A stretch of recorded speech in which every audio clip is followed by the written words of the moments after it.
చెందకు భక్తుడా ఈ మాయలోక మహిమను చూచినప్పుడు భయము చెందకు భక్తుడా ఈ మాయలోక మహిమను చూచినప్పుడు భయము చెందకు నీవు దిగులు చెందకు నీవు భయము చెందకు నీవు దిగులు చెందకు నీవు దేవ మెచ్చిన యేసయ్య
మాయలోక మహిమను చూచినప్పుడు భయము చెందకు భక్తుడా ఈ మాయలోక మహిమను చూచినప్పుడు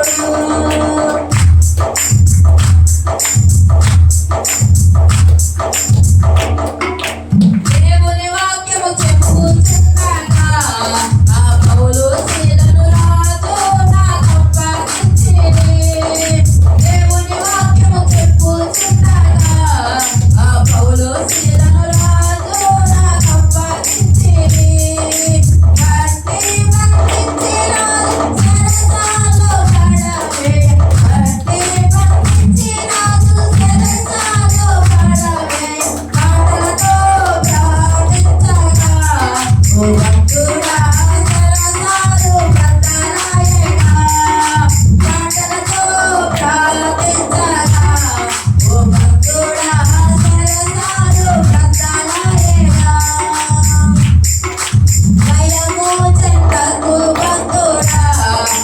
మాయలోక మహిమను చూచినప్పుడు భయము చెందకు నీవు, దిగులు చెందకు నీవు, భయము చెందకు నీవు, దిగులు చెందకు నీవు.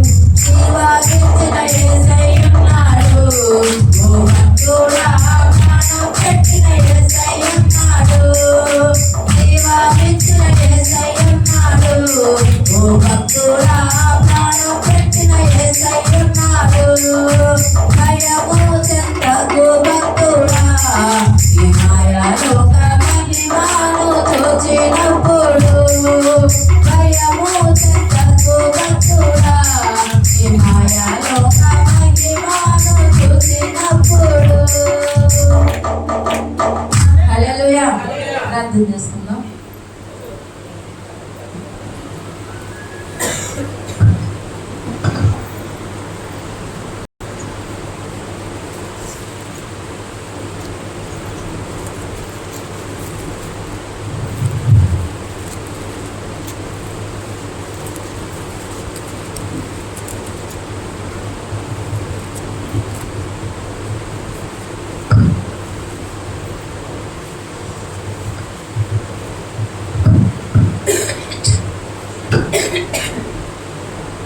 దేవుడు మనకు ఆశ్రయమును దుర్గమునై ఉన్నాడు. ఆపత్ కాలములో ఆయన నమ్ముకొనదగిన సహాయకుడు. కావున భూమి మార్పు నొందినను, నడి సముద్రములలో పర్వతములు మునిగినను, వాటి జలములు ఘోషించుచు కట్టినను, ఆ పొంగునకు పర్వతములు కదిలినను మనము భయపడము. ఒక నది కలదు, దాని కాలువలు దేవుని పట్టణమును సర్వోన్నతుని మందిరపు పరిశుద్ధ స్థలమును సంతోషపరుచుచున్నది. దేవుడు ఆ పట్టణములో ఉన్నాడు, దానికి చలనము లేదు. దేవుడు దానికి సహాయము చేయుచున్నాడు. జనములు ఘోషించుచున్నవి, రాజ్యములు కదులుచున్నవి. ఆయన తన కట్టతోని వినిపించగా కరిగిపోవచ్చున్నది. సైన్యములకు అధిపతియగు యెహోవా తోడై ఉన్నాడు. యాకోబు యొక్క దేవుడు మనకు ఆశ్రయమై ఉన్నాడు. యెహోవా చేసిన కార్యములు వచ్చి చూడుడి. ఆయనే భూమి మీద నాశనములు కలగజేయువాడు.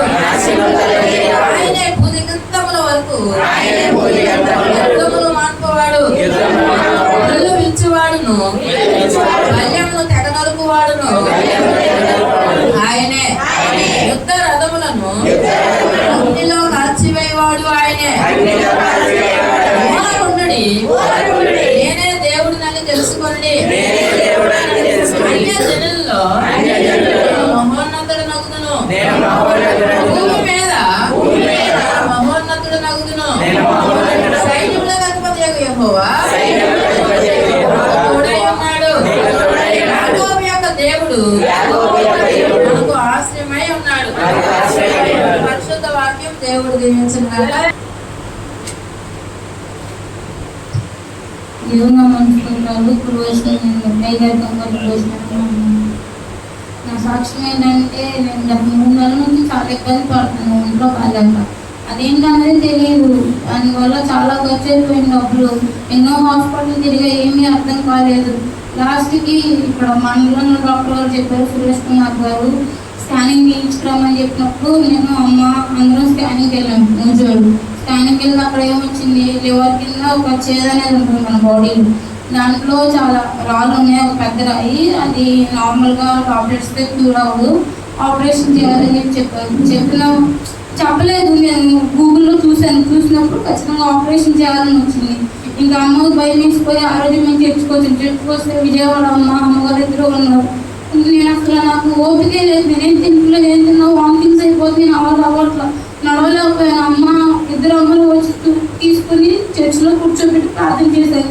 ప్రార్థన చేసి భయపడ మాకు అమ్మ ఇల్లు హాస్పిటల్కి ఏం కాదు అని చెప్పి పంపించారు.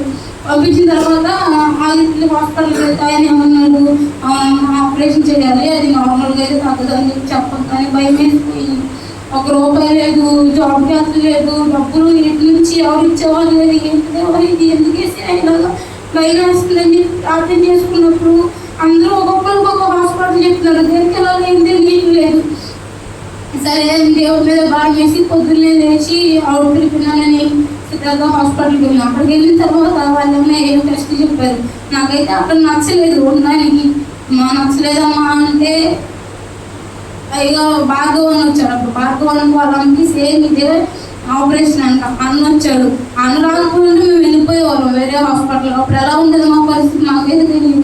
అన్నీ దేవుడే పంపించాడు. అన్న అయితే చెప్పారు, అన్నారే పిల్లలు ఉన్నారు వెళ్ళు అని చెప్పి. అప్పుడు అన్న వచ్చి ఏం కాదమ్మా అమ్మకి ఇదే ఆపరేషన్ బాగానే చేస్తారు అని చెప్పి ధైర్యం ఇచ్చాడు కొంచెం. దానివల్ల మేము అక్కడ ఉండగలిగాం. ఉండిన తర్వాత ఒక 3 డేస్కి ఆపరేషన్ అన్నారు. నాకేమో చాలా భయం వేస్తుంది. దేవుడు ఐదారికి ఎప్పుడు ఫోన్ చేసినా అర్ధరాత్రి 2 ఫోన్ చేసిన అయితే ఫోన్ లిఫ్ట్ చేసి ఏం కాదమ్మా ఏం కాదు ప్రార్థన చేసుకొని ప్రార్థన చేస్తాను అయితే అవన్న కోసం ఎంతగానో ప్రార్థన చేశాను. నాకు చాలా భయం వేసిపోయింది.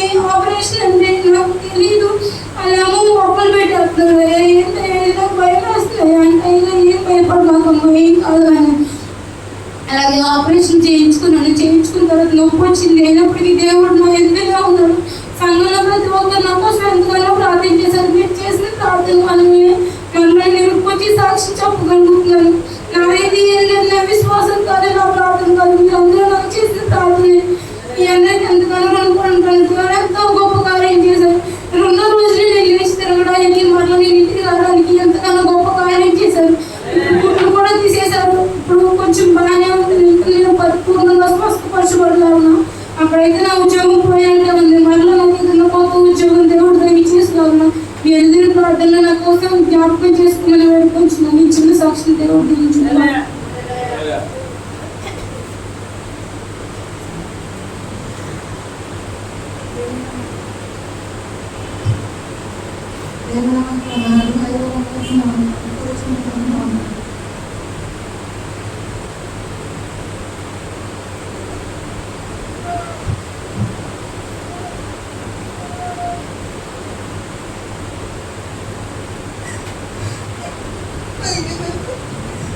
నాకు ఎప్పుడు 8 సంవత్సరాలకి నాకు ఎప్పుడు వేడి పొక్కులంటూ తెలియదు.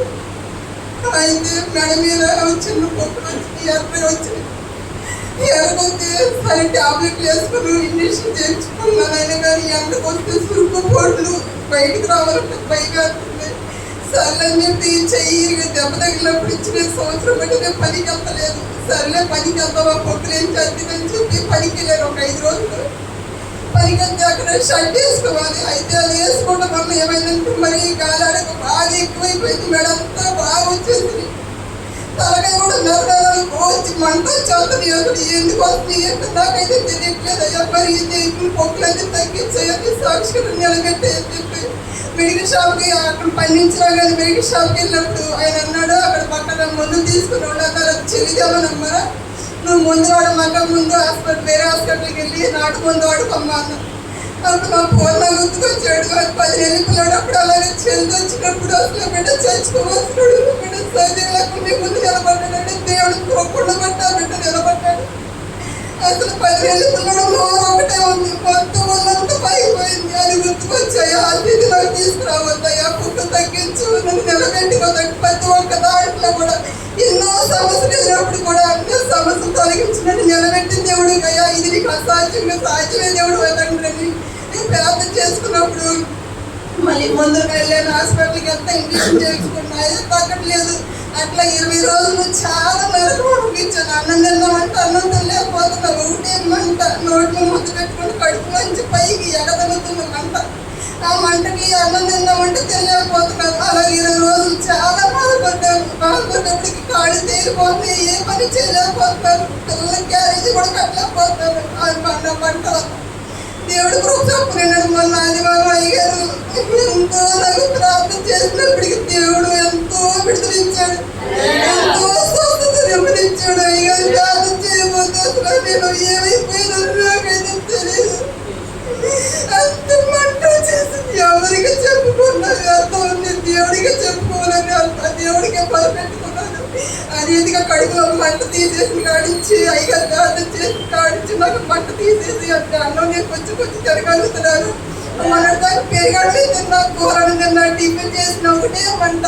అదేదిగా దేవుడు తగ్గించాడు. కానీ మళ్ళీ ఇంకోసారి పొక్కులు వచ్చి చాలా అవస్థ పడుతున్నాను. చెప్పుకోలేని మాటలేదు, కూర్చోలేకపోతున్నా. మరి ఎందుకు వస్తున్నాను నాకైతే తెలియట్లేదు. డాక్టర్ దగ్గరికి వెళ్తే ఇంజక్షన్ చేయించుకుంటున్నాను. మరి చీకటికి రిలేషన్ తొలగించలేకుండా నేను దేనికి లోపలేక తగ్గించుకోలేకపోతున్నాను. దేవుడికి అక్కడ అవమానం అనుకుంటున్నాను. నన్ను తగ్గించేది జ్ఞాపకం చేసుకోండి.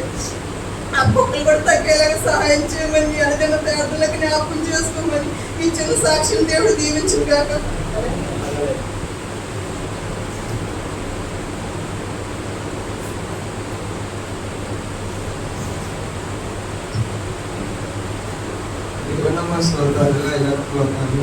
నా సాక్షి ఏంటంటే, నేను ఇంతకుముందు పద్ధతులు కంపెనీ చేసేవాడు. అయితే అక్కడ ఒక 8 నెలల దాకా చేశాను. చేసినప్పుడు అక్కడ ఎందుకో తెలియదు కానీ నేను మామూలుగా భోజనం టైం అయిందని మామూలు సార్ని అడిగాను. సార్ భోజనం వెళ్తారు సార్ అని అడిగినప్పుడు ఎందుకో తెలియదు. ఆ నెక్స్ట్ రోజుకి వెళ్ళిపోమని చెప్పాడు. ఆ రోజు మామూలుగా నెక్స్ట్ రోజు మామూలుగా పనిలేదని అప్పుడే కూర్చున్నప్పుడు వచ్చాడు. వచ్చినప్పుడు చూశారు. చూసి కూర్చున్నందుకు పంపించినప్పుడు ఇంకా సరే అని ఆ 4 రోజులు ఇంటికాడే ఉన్నాను. ఆ పని మానేసిన తర్వాత నాకు ఎందుకు కానీ ఆ డ్రైవింగ్ నేర్చుకున్న ఆలోచన వచ్చింది. ఎక్కడ చేసినా సరే 5 నెలలు అట్లా చేసి మానేస్తున్నాను. సరే ఈ డ్రైవింగ్ నేర్చుకుంటే ఇది చేసుకోవచ్చు అనుకున్నాను. అయితే 4 రోజుల దాకా ఇంట్లోనే ఉన్నాను. ఇంట్లో ఉంటే అసలు ఎవరో నేర్పిస్తా అంటున్నారు కానీ తిప్పుకుంటున్నారు కానీ నేర్పిట్లేదు. సరే అని 4 రోజుల దాకా ఇంట్లో ఉన్నాను. ఇంట్లో ఉంటే తర్వాత 4 రోజుల తర్వాత మళ్ళీ ఇక్కడ చంపాల వారి కూడా దగ్గర డిమార్ట్లో పని ఉందన్నారు అని సరే అని వెళ్ళాను. ఆ ఎండకి 4 రోజులు ఎండకి చేయలేకపోతుందని 4 రోజులు చేసి ఆగిపోయినప్పుడు ఇంకా నెక్స్ట్ రోజు నుంచి కూడా ఇంటికాడే ఉన్నాను. 2 నెలలు ఇంటికాడే ఉన్నాను. ఇంటికాడే ఉన్నప్పుడు 2 వారాలు వచ్చి అందరం ప్రార్థన చేసుకున్నప్పుడు ఇంకా మా అమ్మ సరే అట్లా అడిగి పతంజలికి వెళ్దామని ఫోన్ చేసింది. చేసినప్పుడు కూడా 2 సార్లు చేసినప్పుడు కూడా వద్దన్నప్పుడు సరే 2 వారాలు వచ్చి ప్రార్థన చేసుకున్నప్పుడు ఆ రోజు సరే నేనే అడుగుదాము అని అడిగినప్పుడు 2 సార్లు బయట ఉండి ఫోన్ చేసినప్పుడు కూడా వద్దన్నారు. సరే అని మందిరం టైం చేద్దాము అని చేసినప్పుడు కూడా ఆయన వద్దులే ఖాళీ లేదని అన్నారు. సరే అని వెళ్ళిపోయాను. వెళ్ళినప్పుడు మామూలుగా రోడ్డు మీద బండి మామూలుగా కూర్చున్నప్పుడు నాకు ఎందుకు అని పతంజలి అన్న గుర్తుకొచ్చాడు. వచ్చినప్పుడు ఫోన్ చేస్తే అన్న అక్కడ ఏమో ఖాళీ లేదన్నారు, మీరు ఖాళీ ఉందన్నారుగా, ఖాళీ లేదేంటన్నా అంటే ఖాళీ ఉందిరా అన్నారు. కానీ ఆయన ఏమో తర్వాత అన్నాడు ఒక దగ్గర పని ఉందిరా వెళ్దామని అన్నాడు. అన్న నెంబర్ ఇచ్చాడు. నెంబర్ ఇచ్చినప్పుడు మాట్లాడినప్పుడు దేవుడు ఆ పనికి వెళ్ళగలిగేలా చేశాడు. అలాగే బిగినింగ్ వర్కింగ్ లోపల చేసుకునే వర్క్ ఇచ్చాడు. ఈ చిన్న సాక్ష్యం దేవుడు దీవించుకున్నారు.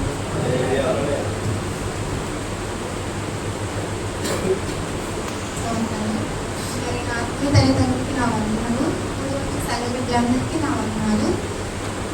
నా సాక్ష్యం ఏంటంటే మరి కావ్య విషయంలో చేయికి తగిలింది. మీ అందరికీ తెలిసిన విషయమే. మన అమ్మగారు ఎక్కువ ప్రార్థన చేస్తారు చేయి కట్టు వేసిన విషయంలో. మరి తగ్గిద్దామో ఏం భయపడవద్దు, దేవుడే స్వస్థిస్తారు అని చెప్పేసి చర్చికి వచ్చినప్పుడల్లా మాట్లాడేవాళ్ళు. మరి కావ్య కోసం ప్రార్థన చేసేవాళ్ళు. మరి అలాగే సేవకు ప్రార్థన, సంఘ ప్రార్థన, ఈ ప్రార్థన దేవుడు ఆలకించాడు. మరి కట్టు విప్పడానికి దేవుడు సహాయం చేసి చేస్తాడు. మరి అలాగే చెయ్యి విషయంలో మరి హాస్పిటల్కి వెళ్ళినప్పుడు డాక్టర్ దగ్గరికి వెళ్ళినప్పుడు కట్టు అవి తీసి చూస్తారు. చూసి తగ్గిద్దులేమ్మా అని చెప్పేసి అన్నారు. మరి అన్నప్పుడు మరి ఫిజియోథెరపీకి రమ్మని చెప్పారు. మరి రోజు నేను నూచివేడి వెళ్ళాలంటే ఎనగట్టుకోలేదు. మరి నేను అన్నారు 2 రోజులు రావాలి అని అన్నారు. మరి ఇంటి దగ్గర ప్రార్థన చేసుకొని వెళ్ళాం. వెళ్ళాలి అమ్మాయి నేను వెళ్ళిన తర్వాత మరి ఆయనే అన్నారు మరి ఎక్స్రే కూడా తీయాలి అని. వెంటనే మళ్ళీ అన్నారు ఏసయ్య ఇంకా నా దగ్గర అయితే తను లేదయ్యా, మీరే ఆ డాక్టర్ పట్ల మీరే మాట్లాడండి అయ్యా అని చెప్పేసి నేను ప్రార్థన చేసుకున్నప్పుడు దేవుడు ఎంతో సహాయం చేశాడు. మరి నేను డాక్టర్ గారు కట్టిప్పి మరి టాబ్లెట్స్ అవి రాద్దామమ్మా మరి ఎక్స్రే తీయాలని మళ్ళీ వెంటనే అన్నారు. మరి పాప చేయి చూస్తే ఫస్ట్లోనే సెట్ అయిపోయింది 2 ఎక్స్రేకి. మరి నాకు తీయాలనిపించదు, డబ్బులు ఎందుకమ్మ వేస్ట్ అన్నారు డాక్టర్ గారే అన్నారు. మరి ఎంతో కార్యం చేశారు. మరి అలాగే చెయ్యి విషయంలో కూడా ఫిజియోథెరపీ అన్నప్పుడు మళ్ళీ నాకు వెంటనే భయం వేసింది. డైలీ వెళ్ళాలంటే ఎక్కడ దేవా మీరే నాకు సహాయం చేయండి అన్నప్పుడు మరి వెంటనే ఆ డాక్టర్ గారు అన్నారు ఇంటి దగ్గర ఉంటే మీరే ఎక్సర్సైజ్ చేయించండి అమ్మా అని దేవుడే మాట్లాడించాడు. మరి ఇంకో సాక్ష్యం ఏంటంటే దేవుడిని క్షమించాలి. పోయిన శనివారం అయితే నేను మందిరానికి రాలేకపోయాను, దేవుడు క్షమించాలి. ఇంకో సాక్ష్యం ఏంటంటే మీ అందరూ తెలుసు ఎగ్జామ్ రాసింది పాప పెద్దమ్మాయి. రాసినప్పుడు పాస్ అయింది. మీ అందరూ ప్రార్థన మళ్ళీ పాస్ అయిన అమ్మాయి. మరి అలాగే సీట్ విషయంలో మన ఫోన్ సీట్ ఎక్కడొచ్చిందని వాళ్ళు ఫోన్ చేస్తామన్నారు. నా దగ్గర డబ్బులు లేక ఫోన్లో బ్యాలెన్స్ వేయించుకోలేదు. మరి అలాగే వాళ్ళు ఫోన్ చేశారంట. మరి కౌన్సిలింగ్ అయితే అందరి పిల్లలు వెళ్ళారు. మరి అది ఫోన్ వాళ్ళు చేసినప్పుడు నా ఫోన్ అందుబాటులో లేకపోవడం వల్ల మరి కౌన్సిలింగ్ కూడా అయిపోయిందంట. ఎప్పుడు పెట్టలేదంట కౌన్సిలింగ్, ఈ సంవత్సరం పెట్టారంట. మరి ఎక్కడ సీట్ వచ్చిందో అయితే నాకు తెలియదు. మీ సేవలో కనుక్కున్నాను ఎక్కడొచ్చిందో అని మాకు తెలియదమ్మా అని చెప్పారు. మరి మార్కులు లిస్ట్ తీసుకొని ఎవరైనా తెలిసి మేడం దగ్గరికి వెళ్ళండి అని అన్నారు. మరి అలాగే సోమవారం మేడం ఫోన్ చేస్తే నాకు పెట్టమ్మా ఎక్కడ సీట్ వచ్చిందో అని నేను చెప్తానన్నారు. మరి అలాగే మా దగ్గరగా రావడానికి సీటు మీ అందరి ప్రార్థనలో జ్ఞాపకం చేసుకోండి. మరి కావ్యం కూడా సీట్ రావడానికి మీరుగా ప్రార్థించేయండి. దేవుడి సార్ నేను నమ్ముతున్న నా పట్ల ఎన్నో కార్యాలు చేశాడు. మరి జ్వరం వచ్చినప్పటికీ ఎన్నో ఆరోగ్య పరిస్థితుల్లో ఉన్నప్పుడు దేవుడు నెమ్మదినిచ్చి మరి ప్రార్థన చేసినప్పుడే దేవుడు స్వస్థించేవాడు. మరి హాస్పిటల్కి వెళ్ళి కోమూలు చేశాడు దేవుడు. అన్ని విషయాలు చేసిన దేవుడు పిల్లలు చదువు విషయంలో కార్యం చేస్తాడని నమ్ముతున్నాను. మరి చిన్న సాక్ష్యం దేవుడు దీవించున్నాను. స్తోత్రం తండ్రి, పరిశుద్ధుడా, ప్రేమ స్వరూపుడా, గొప్ప దేవాలయం స్థితులు స్తోత్రాలు. చెప్పబడిన ప్రతి సాక్ష్యాన్ని మీరు విని ఉన్నారు ప్రభువా, అందులో బట్టి వందనాలు. పిల్లల జీవితాల్లో నువ్వు చేసిన మేలులు ఆశ్చర్యం నామని మాత్రమే మహిమ తెచ్చుకోమని యేసుక్రీస్తునామములో స్తుతించి బ్రతిమలాడి వేడుకుంటున్నాం తండ్రి.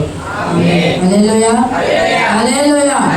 అందరం లేచి నిలబడదాం, కానుకలు పాట పాడుకుందాం. నీ